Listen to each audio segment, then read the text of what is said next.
그 최초의 핵 EMP 실험 요거 좀 설명해 주시면 좋을 것 같습니다. 이게 왜냐면 많은 분들이 그냥 핵무기는 많이 들어봤지만 핵 EMP 실험이 있었다라는 거 저도 잘 몰랐거든요. 예, 실은 1945년 8월에 미국이 일본에 이제 히로시마 나가사키에 두 발의 핵 공격을 했었죠. 네. 그 이후에 여러 차례 핵실험을 하는데 특히나 1962년 요 때에 미국하고 소련 사이에서 고고도 핵실험을 여러 차례 합니다. 이게 뭐냐면 태평양상에 있는 상공 또는 바다 위에서 네. 핵 폭발을 일으키는 거예요. 일부러 위에서. 네, 이게 이제 EMP 효과를 한번 확인해 보기 위해서. 실은 1945년도 핵 개발이 되기 이전에 방사선에 의해서 전자기파가 발생될 수 있다. 네. 라고 하는 이론이 있었어요. 컴프턴이라고 하는 이제 그 과학자가 이야기했던 건데 그 현상대로라고 하면 핵폭발이 나면서 거기서 감마선이라든지 엑스레이라든지 이런 것들이 밖으로 나올 거 아닙니까? 네. 대량으로. 그러면 공기 중에 있는 입자들, 우리 공기는 질소가 한 78% 네. 그리고 산소가 한 20몇 %, 네. 아르곤 이렇게 구성돼 있잖아요. 네. 그 입자들을 때리면 그 안에 있는 전자들이 튕겨나와요. 그러면서 그 전자들이 지구 자기장에 의해서 흔들릴 거라는 거죠. 회전도 하고 가속도 되고. 그렇게 되면 전자기파 EMP가 발생될 것이다. 실제로 실험을 했더니 나왔어요. 요거는 요 사진은 이게 인공 오로라예요? 예, 최근에 제가 사실 오늘인가 어제 뉴스를 보다 보니까 그쵸. 우리나라 화천인가에서도 오로라가 됐다고. 관측이 됐다고 나왔어요. 그 태양풍이 엄청나게 불어서 맞아요. 원래 이제 극지방에서만 오로라가 좀 빛났었는데 그게 이제 그 위도 아래쪽까지 더 퍼졌다는 거잖아요. 그러한 현상이 하와이 근처에서 일어난 거예요. 핵 EMP 실험 때문에요. 네, 이게 지상에서 했을 때는 잘 안 나타나는데 고도를 높여서 이거 같은 경우는 한 400km에서 500km 상공에서 터뜨렸을 거예요. 그랬더니만 뭐 평상시에 하와이에서 오로라 볼 일이 없을 텐데 오로라 현상이 일어났다. 그러면 이 오로라 현상을 가지고 EMP를 조금 더 이해하기 쉽게 설명을 드리면 오로라가 극지방에서 주로 발견된다고 했잖아요. 왜 그럴까요? 뭔가 좀 태양풍을 맞는 각이 살아있어서. 예, 거의 한 70점 맞출 것 같은데요. 우주 공간에는 방사선을 띠는 물질들이 어마어마하게 많이 있습니다. 이거는 태양에서부터 오는 것도 있고 다른 은하에서 날아오는 것들도 있어요. 그런데 태양의 활동이 주기적으로 변하는데 강한 어떤 그 태양 활동이 있었을 때는 거기에서 방사선을 띤 물질들이 대량으로 방출돼요. 날아온다고요. 그러면 시간을 거쳐서 이제 지구까지 도달하겠죠. 평상시에도 오는데 이런 이제 특이하게 오로라가 많이 관측된 거다거나 할 때는 태양풍의 활동이 좀 심할 때 그때 날아오는 물질 중에 많은 물질들, 양성자, 중성자, 전자, 뭐 이런 뮤온 이런 물질들이 날아오는데 지구에는 자기장이 있잖아요. 자기장에 거의 잡혀요. 그래서 자기장 바깥쪽부터 안쪽까지 해서 두 개의 벨트가 하나 형성이 되는데, 그러니까 방어막 같은 역할을 해주는 거예요. 그게 이제 벤 앨런 방사선대라는 거예요. 그건 이제 아마 중고등학교 물리 시간이나 지구과학 시간 때 배우는 내용인 걸로 알고 있는데, 바깥쪽에도 그래서 이제 그걸 외대, 벤 앨런 때의 외대. 안쪽을 내대라고 해가지고 거기에 방사선 물질들이 거의 잡히고 그 중에 일부가 지구상으로 떨어지는데 문제는 이 압력이 워낙 세니까 물질들이 많이 날아오니까 지구 자기장에도 영향을 미치면서 지구 자기장이 한쪽 방향으로 찌그러져요. 그래요? 네. 그래서 원래는 이렇게 대칭적으로 이렇게 돼야 되는데 태양에서 이렇게 날아오면 요 반대쪽 태양의 반대쪽 방향에 있는 자기장들은 멀리 이렇게 꼬리를 형성해요. 그러면서 요 극지방에서 나오는 요 부분에 틈이 생겨요. 그 틈바구니로다가 새 들어가는 거예요? 방사선 물질들이 새 들어가요. 그러면서 그 지역에 있는 이제 공기 입자들하고 부딪히겠죠. 그러면 공기 입자에 있던 전자가 튕겨나오는 방전 현상이 오로라예요. 이게 참 그냥 아름다운 것만은 아니네요. 그렇죠. 그래서 오로라가 생성됐을 때는 그 지역에 통신이 두절된다거나 라디오파가 안 들린다거나 막 그런 현상들이 일어나요. 예전에 그런 영화도 있었습니다. 네, 그 프리퀀시라는 영화가 그래서 오로라 현상 때문에 뭐 30년 전 아버지랑 라디오 뭐 이렇게 통화를 하고 막 이런 것도 있는데 그게 이제 낭만적이었던 거고. 오로라 현상인데 이게 하와이에서 발생됐다는 것은 하와이 근처에도 그런 비슷한 현상이 일어났다. 방사선 물질들이 생성됐다. 핵이 터졌으니까. 그리고 거기서 나온 방사선들이 감마선이나 이런 것들이 전자 지구 이제 대기권에 있는 공기입자들하고 부딪혀서 방전 현상들이 일어나는 거죠. 근데 이게 방전 현상에서 끝나는 것이 아니라 예쁜 오로라로 끝나는 것이 아니라 1000km 이상 떨어진 하와이 호놀룰루에 지나가던 차가 멈추고 가로등이 꺼지고 1000km 떨어졌는데도. 네. 고도가 아까 400km 정도가 되면 예. 그 1000km 정도까지는 영향을 미쳐요. 이게 우리나라는 사실상 거의 다 영향 받는 거 아니에요?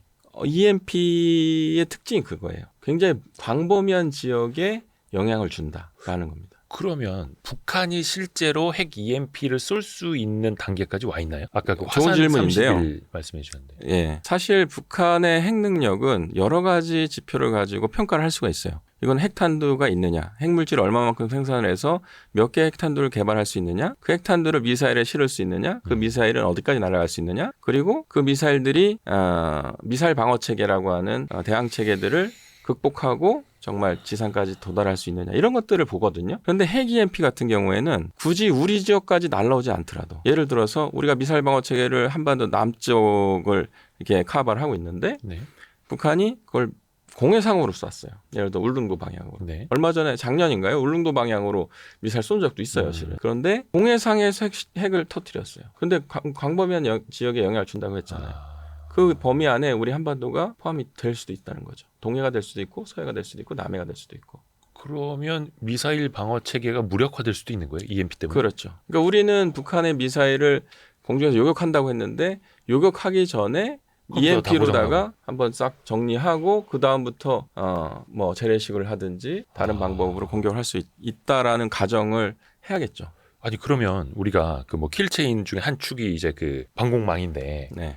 미사일 방어 시스템을 다 갖춰 놓더라도 EMP 한 방이면 그게 그냥 무력화돼 버리면 그거는 우리뿐만 아니고 전 세계 모든 국가의 국방에 공통된 어떤 뭐랄까요 고민거리예요. 숙제예요. 뭐 북한도 당연히 알고 있을 거고요. 네. 그러면은 이거를 어떻게 뭐 예방할 수 있는 뭐가 있습니까? 예방이라기보다는 그런 EMP 공격으로부터 일정 부분 피해를 볼 수밖에 없어요. 그걸 다 예방할 수는 없고요. 하지만 중요한 부분에 대해서 우리가 방어할 수 있는 것들은 방어를 해야겠다라는 생각입니다. 그게 오늘의 사실 핵심인데 특히 전기, 예. 그 다음에 통신, 그리고 데이터. 사람으로 치면 이제 뇌. 네. 뇌가 되게 중요하잖아요. 그렇죠. 머리가 중요하다고 네. 하는데 이게 이제 어떻게 보면 데이터. 네. 해당되는 것이고 데이터 센터 그리고 혈관, 전기. 전기. 통신망은 뭘까요? 신경. 예, 요 세 가지가 살아 있어야 사실은 최소한도의 사람으로서 구실할 수 있는 것처럼 우리 국가라고 하는 것도 그렇고 국방도 그렇고요. 요 세 가지가 제일 중요합니다. 전기, 통신, 데이터. 그러면 그거를 EMP 공격으로부터 방호를 하려면 뭐 뒤집어 씌워놓으면 됩니까? 뭐 어떻게 해야 돼요? 뒤집어 씌울 수 있으면 씌우면 좋죠. 그런데 이 아까 전기만 하더라도 우리 전기는 대부분 어디서 옵니까? 서울에서 쓰는 전기들은 서울에 발전소가 없잖아요. 그렇죠. 송전선을 타고 멀리서부터 오죠. 예. 그런데 그 송전선을 다 방어할 수 있을까요? 안 되죠. 안 되죠. 이런 체계다 보니까 EMP 공격은 제일 취약한 것이 이런 네트워크예요. 그래서 전력망하고 네트워크 통신망은 방어하기가 쉽지 않아요. 그럼 어떻게 해야 되느냐? 전력망 같은 경우에 비상발전기를 평상시에 다 가지고 있어요. 여기 보면 잠자는 도시 속 비상발전기 해서 준비해놨는데요. 이 법으로 어떤 일정량 이상의 전력을 사용하는 건물에는 비상발전기를 갖게 돼 있어요. 그렇죠. 그리고 엘리베이터나 이런 것들 운영하는 데는 당연히 필요할 것이고요.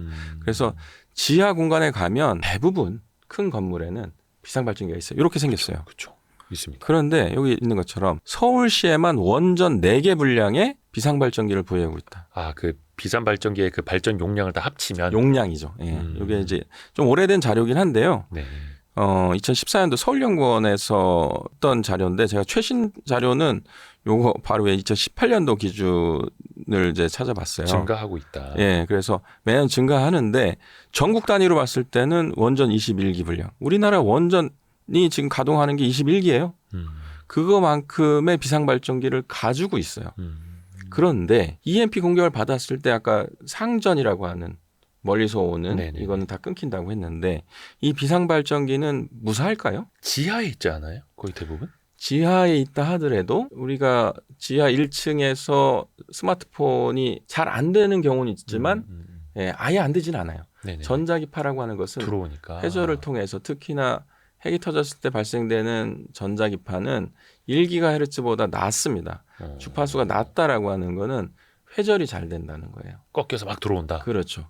그래서 지하 공간이라 할지라도 위험하고요. 특히나 이 전자기파는 안테나에 잘 유도가 되는데 전선 자체가 안테나 역할을 해요. 그거 타고 들어오는 거예요. 그렇죠. 이 비상발전기는 다 전선하고 연결이 돼 있어요. 어떠한 형태로든. 네네네. 그래서 이걸 평상시에 어떻게 하면 차단을 해놓고 어떻게 하면 외부의 전자기파로부터 이 비상발전기 안에 있는 컨트롤 그 패드 같은 것들 이런 그쵸, 것들도 그쵸. 다 전자 장비거든요. 그렇죠. 그걸 보호해야 되기 때문에 어떻게 막을 것인가 이런 이제 대비책들이 필요하다. 전기 같은 경우는 그것만으로도 상당 부분 우리가 복구를 할 수 있어요. 근데 방어만 해놓는다고 되는 것이 아니라 빠르게 누군가가 가서 이 비상발전기를 가동을 해야 되는 거예요. 또는 비상발전기가 고장이 났을 수도 있어요.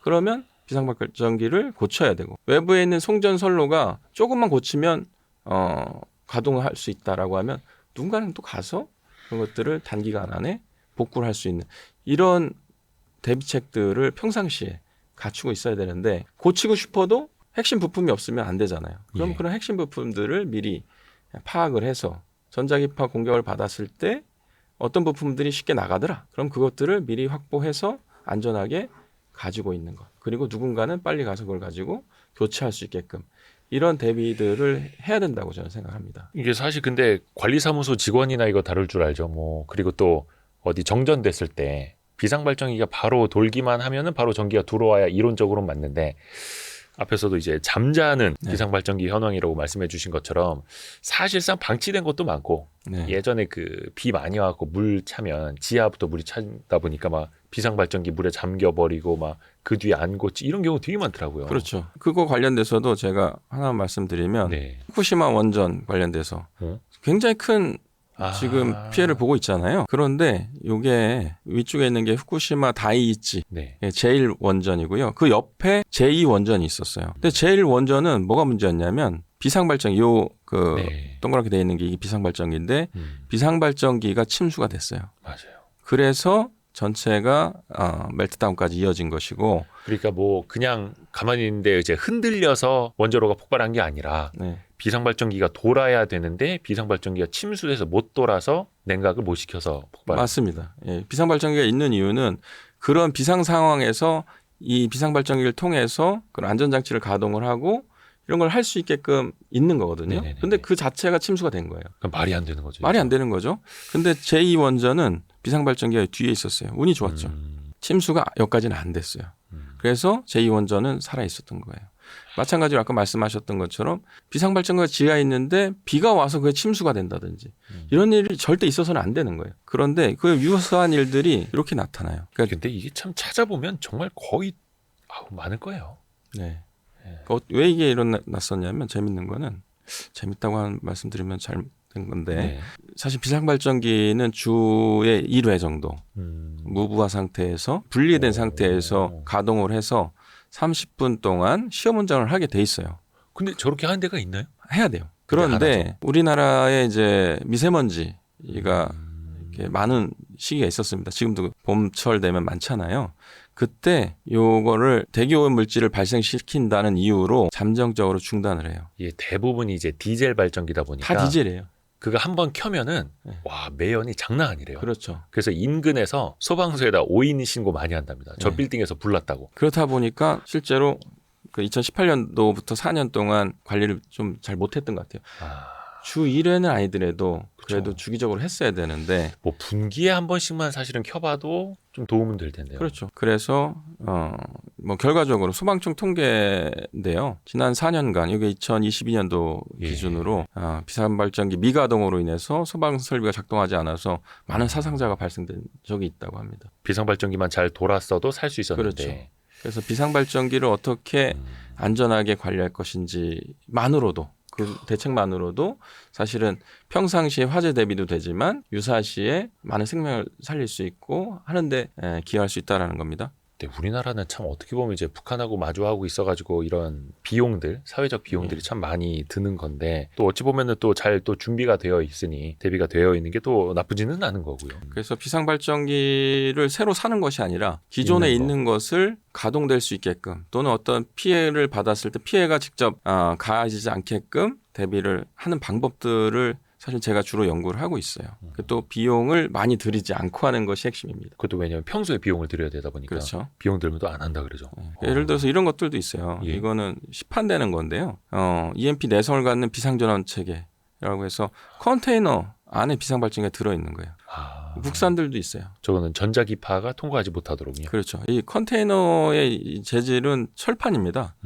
철판은 EMP를 차폐하는데 가장 좋은 재료예요. 그런데 문제는 이 전자기파라고 하는 것은 여기 보면 문 있잖아요. 네. 요 문 틈 여기는 이게 이제 물이 새지 않게끔 컨테이너 박스는 기본적으로 물이 통과하지 않게끔 고무 패킹을 써요. 그렇죠. 근데 고무는 EMP 그러니까 전자기파가 통과하거든요. 요런 부분만 조금 보강을 해주면 돼요. 네, 뭘 이렇게 붙인다든지 네. 하는 것만으로도 피해를 줄일 수 있죠. 신기하네요. 근데 저것도 또 비용이기도 하고. 근데 뭐 최소한 군에서 사용하는 것만큼은 군도 이제 비상발전기가 있거든요. 네. 군 병원도 있고 군 지휘소 같은 데서도 방호 시설로 돼 있는 곳에서는 필요 없겠지만 방호 시설로 안 돼 있는 곳에서 예를 들어 군 병원은 방호 시설이 안 돼 있어요. 그런데 그 군 병원에 발전할 수 있는 그런 비상발전기가 있다고 하면 그 비상발전기는 보호를 해야겠죠. 군에서 야전병원도 운영해야 될 것이고 하기 때문에. 근데 이거는 항상 우리가 그 가능성이 얼마가 되더라도 네. 그렇죠. 0.00001이라도 우리가 또 대비를 또 해야만 하는 거고요. 지금까지는 이제 우리가 위협에 대해서 어떻게 대처해야 되는지에 대한 특히 이제 회복 탄력성 얘기를 드렸는데 네. 그럼 그런 위협에 대해서 좀 살펴보면 좋을 것 같아요. 북한이 EMP도 그렇고 핵미사일도 그렇고 그러니까 핵도 그렇고 결국은 이제 미사일에 실어서 쏠 가능성이 제일 높겠죠. 그렇죠. 예. 보통 핵을 사용하는 핵보유국들은 예. 투발 수단이라고 하는 것을 크게 세 가지를 갖고 있어요. 하나는 항공기, 예. 그리고 지상에서 발사되는 뭐 ICBM 같은 거, 그리고 물속에서 잠수함에서 발사되는 SLBM. 이게 이제 줄임말인데 ICBM은 인터컨티넨탈 발리스틱 미스를 줄여서 부르는 거고 대륙간 탄도미사일. 그리고 SLBM은 서브머린 런치트 발리스틱 미슬. 발리스틱 미슬이라고 하는 것이 이제 탄도 미사일을 얘기하는 거고요. 그리고 항공기가 있다면 전략 폭격기라고 하는 그런 것들을 이용을 하는데 북한은 일단 전략 폭격기는 고사하고 공군 전력 자체가 굉장히 구식이고 하기 때문에 쉽지 않을 거라고 생각이 들고 주로 이제 SLBM이나 북한이 한반도에서 사용한다고 하면 단거리 탄도미사일을 이제 이용할 것이고요. 뭐 서울까지 가까우니까. 네, 그리고 이제 미국의 개입을 차단하기 위해서 미 본토까지 공격할 수 있는 그런 수단으로 ICBM을 열심히 개발하려고 하고 있죠. 그게 지금 현실적으로 북한의 기술력이 어느 정도까지 와 있다고 볼 수 있나요? 일단 ICBM 같은 경우에는 네. 북한이 처음으로 그 유사한 성능을 시험한 것이 2017년도 11월 말이에요. 네네네.